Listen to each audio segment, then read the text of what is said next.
Okay, so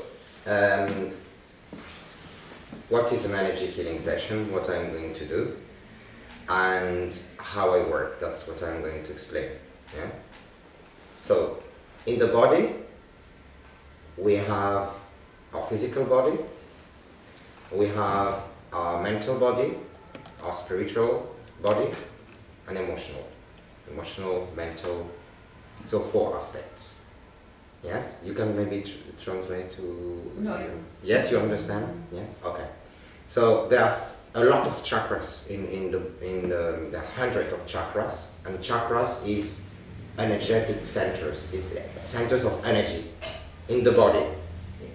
When there is a blockage, then it affects a certain part, a certain chakra, and it affects with the time as well the body. Many and the most difficult things that are difficult to resolve are the emotional aspects, especially when in the childhood, when you had a childhood that, for example, you have been controlled a lot, you haven't had a kind of freedom, you haven't been appreciated, maybe your father, your mother said, or you know nothing, you are never going to be anybody in this life, you are never going to find somebody because of your character, because of this, because of that. That's something that you integrate within yourself and it gets into the cells and it blocks the area, the chakras, depending on which one. So, there are 7 chakras. Main chakras, although we have 100. The main chakras are the first chakra, which is at the base of the spine, which is just here, and it's the chakra of money, work, dress, stability, the survival, to live, and your physical body as well. And it is related to all with your parents. It is related to the parents, to the education, and how you have been grown. If it hasn't been really good, then you can have instability and problems in that, or as well in the physical body. Especially the bones, or the area which is the below part, as for example the colon, or this area. Yes? Then you have the second chakra, which is 2 fingers below the belly button. And this chakra is related to the relationships, sexuality, and passion, pleasure. So have a nice wine, have a nice drink, have a nice meal, have a pleasure, okay? And sexuality. If people, for example, have an imbalance in this second chakra, imagine a mother or a father that wasn't there, and they haven't given love as well, or they haven't treated well the person. So what is going to happen? It's going to be an imbalance in the first chakra and the second chakra. Okay? The second chakra then can be affected as well sexually. The person can maybe not perform anything sexually, or too much. So there is an imbalance, and not to be able really to find the proper relationship because of this emotional stage, these emotional problems. The third chakra, just here, 2 fingers above the belly button, this one is the power, is to be respected, to say the words, and to take action. So in the second chakra, that is sexuality and emotions, there you start with the creativity, you have an idea. But the action is here. So there are many people who are emotionally very, oh yeah, I would like to do this, I would like to do that, but never doing anything.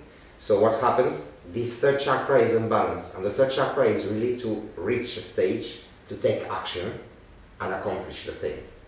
And people who normally have problems in that, they normally have some kind of problems in the organs situated in here. So liver, all that. For example, the liver, when you have anger, it affects the liver. And why? Because it's in this area, it's action. So if it's balanced, the third chakra, that means that you are going to be able to be listened, respected, and you take action and you accomplish. If it's unbalanced, then the person treats you really bad, or you are really a person who is really controlling the people and doesn't have respect at all. Okay. So that's the power which is used in a negative way. Yeah? Because the third chakra is the chakra of power and action. This one, the heart chakra, is the chakra to give and receive love unconditionally. Mm-hmm. That means not in exchange, and love and receive. The imbalance is when a person gives but doesn't receive, or a person wants and doesn't give.